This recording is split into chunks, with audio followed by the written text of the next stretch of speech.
édifiante, attribuée à l'imam Ibn Dinar, rahimahullah. J'ai commencé ma vie égaré, porté sur le vin et enclin à commettre tous les actes de désobéissance. Je lésais les gens dans le droit, je pratiquais l'usure, j'agressais les gens et je commettais tous les péchés possibles. Les gens m'évitaient à cause de mon comportement. Cependant, un jour, j'ai voulu me marier et avoir une fille. De ce fait, je me suis marié et j'ai eu une fille à qui j'ai donné le nom de Fatima. Je l'ai aimée d'un grand amour. À chaque fois qu'elle grandissait, la foi augmentait dans mon cœur et le péché y diminuait. Parfois, en me voyant tenir un verre de vin dans ma main, elle s'approchait de moi et me le renversait alors qu'elle n'avait que 2 ans. C'était comme si Allah lui inspirait de faire cela. Plus Fatima grandissait, plus ma foi augmentait et plus je m'éloignais du péché. Mais lorsque Fatima atteignit l'âge de 3 ans, elle mourut. Je suis alors devenu pire que je ne l'étais.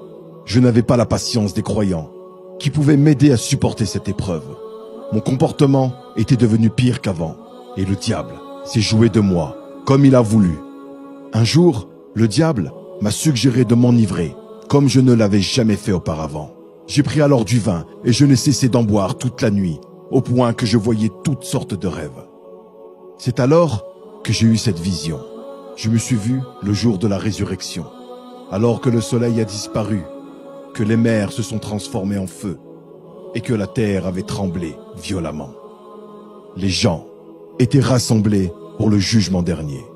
Ils formaient des groupes, et moi, j'étais au milieu d'eux. C'est alors que j'ai entendu un héros crier « Oh, un tel, viens passer au jugement devant le Tout-Puissant !» J'ai vu le visage de cet homme devenir noir de peur. Tout à coup, le monde s'est caché à ma vue. Il ne resta personne à l'endroit du jugement. Ensuite, j'ai vu un gros serpent terrifiant venir vers moi, la bouche ouverte. Je me suis sauvé à sa vue et j'ai couru autant que j'ai pu, poussé par la peur. J'ai rencontré sur mon chemin un vieillard, frêle, et je lui ai dit « Sauve-moi de ce serpent !» Il m'a répondu « Oh mon fils, je suis très faible et je ne peux rien pour toi. Va cependant dans cette direction, peut-être que tu pourras lui échapper. » J'ai suivi son conseil et j'ai pris la direction indiquée, poursuivi par le serpent. Mais j'ai trouvé devant moi un grand feu. Je me suis alors dit « J'échappe au serpent pour tomber dans le feu ?» Je suis revenu en courant, tandis que le serpent se rapprochait de moi, et j'ai trouvé le vieillard qui m'avait indiqué cette direction. Je lui ai dit « Je t'adjure devant Allah, aide-moi !» Il pleura alors de compassion, à la vue de mon état, et me dit « Je suis faible comme tu le vois, et je ne peux rien pour toi. Va cependant du côté de cette montagne, peut-être que tu pourras lui échapper. » J'ai suivi son conseil et j'ai couru vers la montagne, alors que le serpent était sur le point de m'attraper.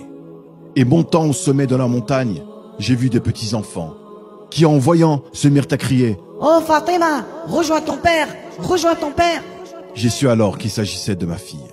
Je me suis alors réjoui donc d'avoir une fille qui est morte, à l'âge de 3 ans, et qui vient pour me sauver de cette situation.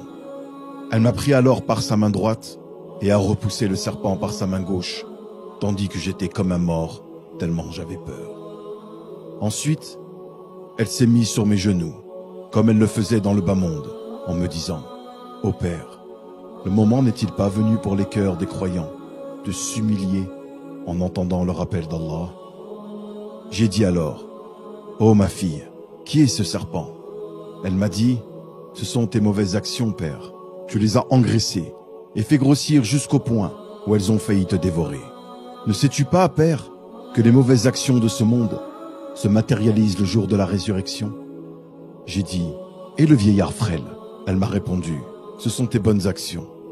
Tu l'as affaibli et rendu frêle, jusqu'à ce qu'elle pleure devant ton état, en ne pouvant pas te venir en aide. Si tu ne m'avais pas enfanté, et si je n'étais pas morte en bas âge, rien ne t'aurait sauvé de ce serpent. » Et j'ai ensuite entendu « Alam ya'ni lilladhina amanu an takhsha'a qulubuhum li dhikrillah » Je me suis réveillé alors en criant « Oui, le moment est venu, Seigneur! Oui, le moment est venu, Seigneur !» Après cette vision, Malik ibn Dinar, rahimahullah, se réveilla terrorisé. Suite à quoi, il prit la décision ferme de se repentir. Il devint ainsi parmi les plus grands vertueux savants de cette communauté. Malik ibn Dinar, rahimahullah, était un salaf.